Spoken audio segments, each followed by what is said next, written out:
What's going on, YouTube? This is SG1 Sports, and you're watching our college football channel.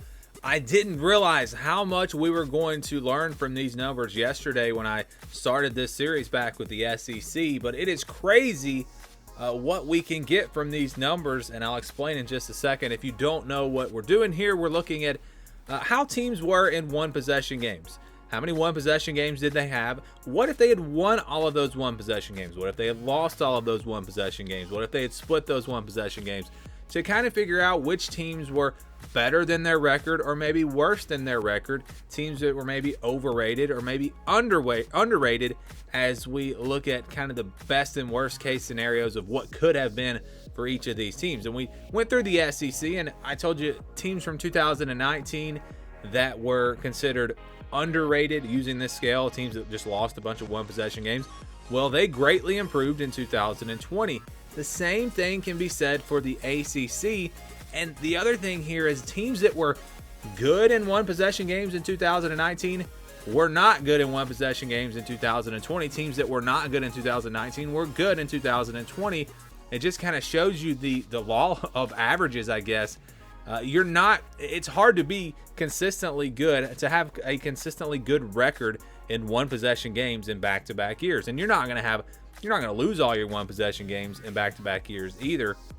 But again, when we look at these numbers, it's pretty crazy. And going back to 2019, the teams that, based off of their losses in one-possession games that you thought were maybe underrated, those two teams in the ACC were Miami and North Carolina. Both of those teams greatly improved their records in 2020.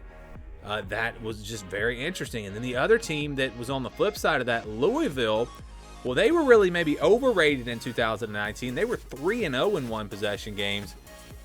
And now look where they wound up. They wound up much worse in 2020. And in fact, it's the exact opposite. They were 0-3 in one-possession games this year, and I'll show you those numbers.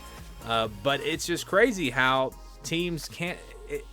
It just plays out these laws of averages, where if you're good in one-possession games one year, you're probably not going to be as good the next year. And it's played out with almost every single team. And I think it, again, gives us a really good indication of the teams that were better and the teams that were worse than their record. And it kind of tells us, as we look ahead to 2021, which teams we can expect to maybe be improved and which teams maybe won't be as good. It doesn't tell the whole story, obviously, and especially in 2020 with all the craziness. I think there's a lot more to that story, but it does give us an early indication of, again, the teams that were maybe overrated and underrated in 2020. So let's get right into it here.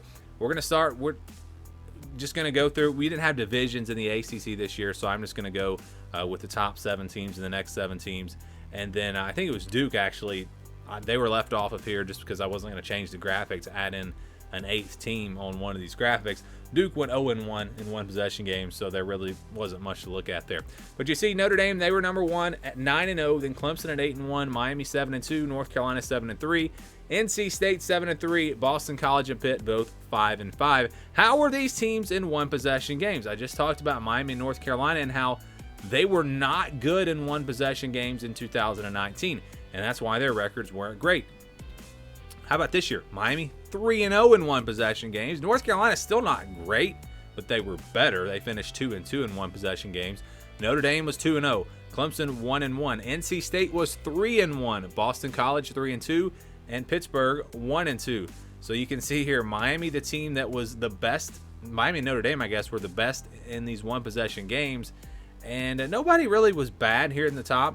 Pitt was 1-2, the only team with a losing record. So maybe Pitt was a little bit better than their record. Maybe Miami was not as good as their record. If these teams had won all of their one-possession games, here's what the standings would have looked like, or what the records would have looked like. Again, Notre Dame would have been 9-0. Clemson 9-0. Miami still would have been 7-2. North Carolina could have been 9-1 if they had won their one-possession games. This is a team that finished really high in the rankings. It was a team that I thought was going to be really good this year. They just weren't good enough in those one-possession games, but they still made a New Year's Six Bowl, so it was a great year for North Carolina. NC State could have been 8-2. Boston College 7-3. Pittsburgh 7-3. So you see, if these teams had just won their one-possession games, you see how different things could have went. Boston College could have possibly finished 3rd or 4th in the ACC. Same thing with Pitt. NC State could have finished right there at number 3 possibly. If they win that game against Miami, just that game, I mean, things could have been much different.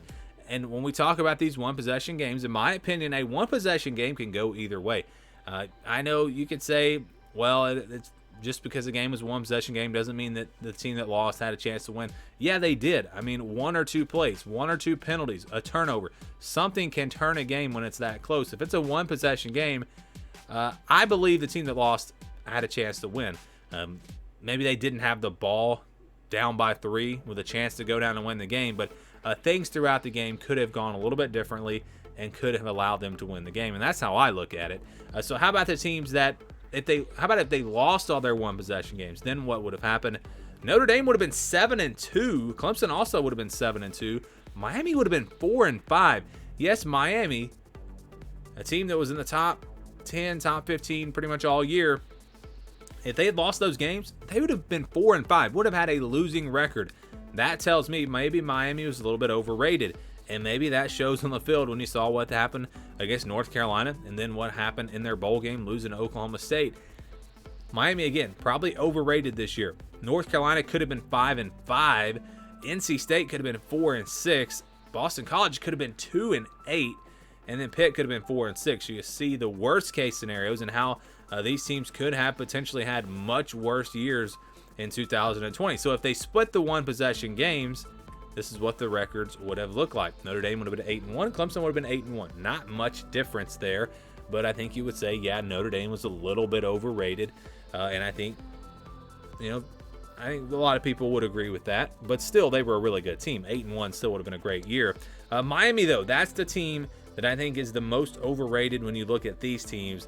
They would have been 5-5 and 3-5. So 5 or 6 wins if they had split those one possession games. Obviously, you can't have a half game, but that's just how the math comes out. North Carolina still would have been 7-3. NC State would have been a little bit worse, 6-4.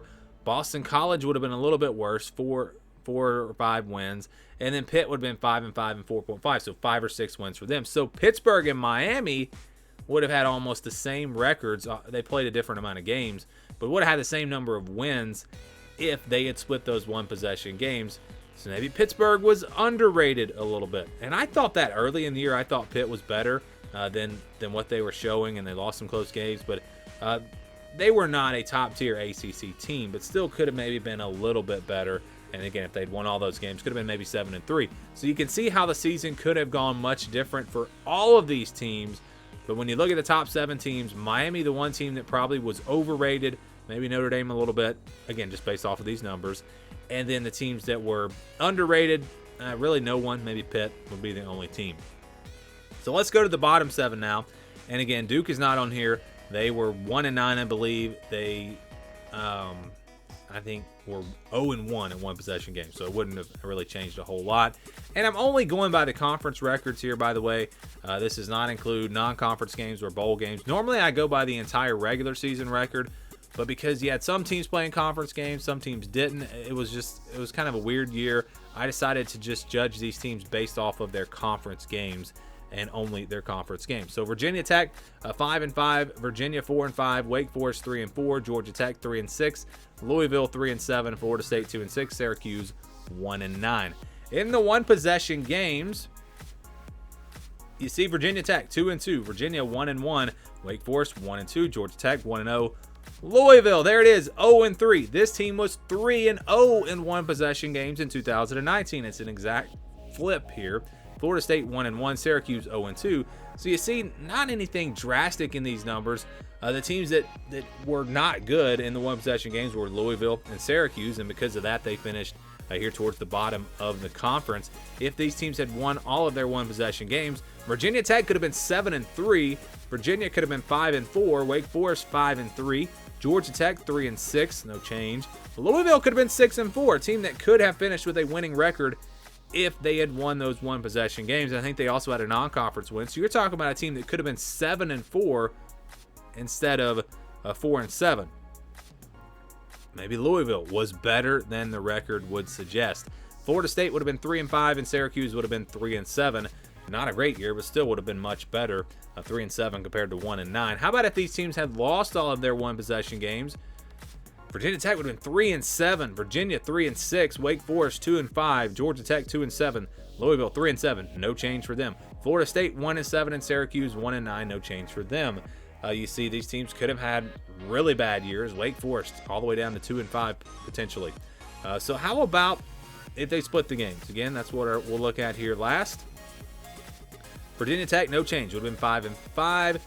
Virginia, no change. Would have been 4-5. Wake Forest, a little bit of a change. Georgia Tech, a little bit of a change. They would have, Wake Forest would have been a little better. Georgia Tech would have been a little worse, but there's not much to see there. Again, Louisville could have won 4 or 5 games if they had just played a little bit better in those one-possession games. No change for Florida State, and Syracuse could have been 2-8. So again, when we look at the rest of the ACC, the teams that were overrated, really no one. I mean, no one here was overrated. The only team that had a winning record in the one-possession games was Georgia Tech, but I wouldn't say that they were overrated. I think that one game was the Florida State game at the beginning of the year. And then the teams that were underrated, Louisville and Syracuse, definitely underrated. They could have won those one-possession games, could have had much better years, especially Louisville. So in 2019, Louisville 3-0 in one-possession games. In 2020, 0-3. Could they turn that back around, and can Louisville potentially be a team that's ready to bounce back and have a big year in 2021? That's what these numbers would suggest. I'm not predicting that. I've got a lot of research to do before I start making official predictions, but it's just something interesting to look at. And again, when we go back to 2019 and we look at these numbers, it really played out that way in 2020. So Louisville maybe looking to improve in 2021. Miami maybe looking to drop off. Notre Dame looking to drop off based off of these numbers. We'll have to wait and see. Again, it's a little bit different in 2020. It was not a normal season, and I really don't think these numbers will mean as much as they did coming off of 2019, but maybe they will. Of course, we'll revisit this again after next year and see exactly how it played out. But what do you guys think about these numbers? Give me your thoughts down in the comments below. Thank you for watching this video, and stay tuned for more here on the SG1 Sports College Football Channel.